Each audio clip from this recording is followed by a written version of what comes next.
Praise lord. దేవుని పరిశుద్ధమైన నామమునకు మహిమ కలుగును గాక. ప్రభు నామమున మీ అందరికీ హృదయపూర్వక వందనాలు. ఈ ఉదయకాలము దేవుని వాక్యాన్ని విందాం. హెబ్రీయులకు రాసిన పత్రిక 12వ అధ్యాయము 24వ వచనము. క్రొత్త నిబంధనకు మధ్యవర్తి అయిన యేసునొద్దకును హేబేలు కంటే మరీ శ్రేష్టముగా పలుకు ప్రోక్షణ రక్తమునకు మీరు వచ్చి ఉన్నారు.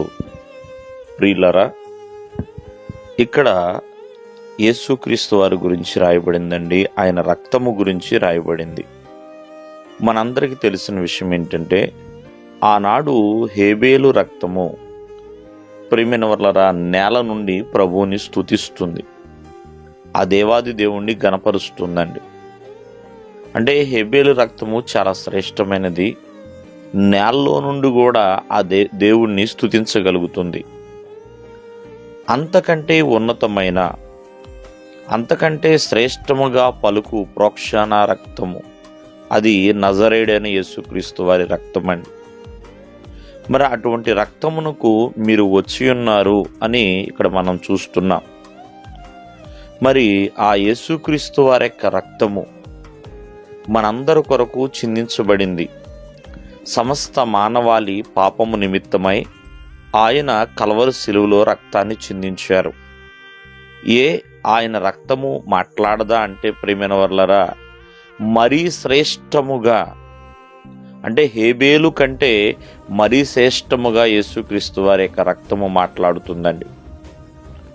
ప్రియమైన వారలారా, ఎందుకంటే యేసుక్రీస్తు వారి యొక్క బలియాగము సమస్త మానవాళికి రక్షణ, విమోచన అందిస్తుందండి.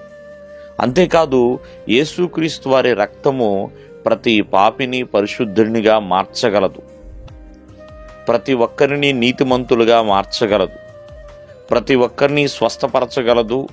అంతేకాకుండా యేసుక్రీస్తు వారి యొక్క రక్తము విజయానికి సాదృశ్యంగా కనపడుతుందండి, విమోచనకు సాదృశ్యంగా ఉన్నది, విశ్వాసానికి సాదృశ్యంగా కనబడుతుంది.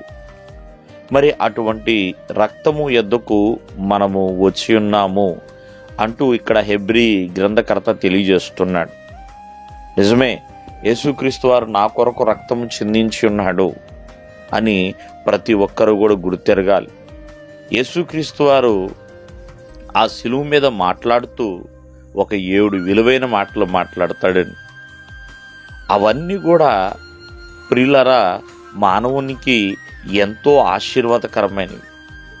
కావున ఈ ఉదయకాలమందు ఆయన మనల్నందరినీ కూడా రక్షించడానికి తన విలువైన రక్తాన్ని చిందించి ఉన్నాడు. కాబట్టి మనము విలువ పెట్టి కొనబడిన వారము. దేవుడు మిమ్మల్ని ఆశీర్వదించునుగాక. ఆమేన్.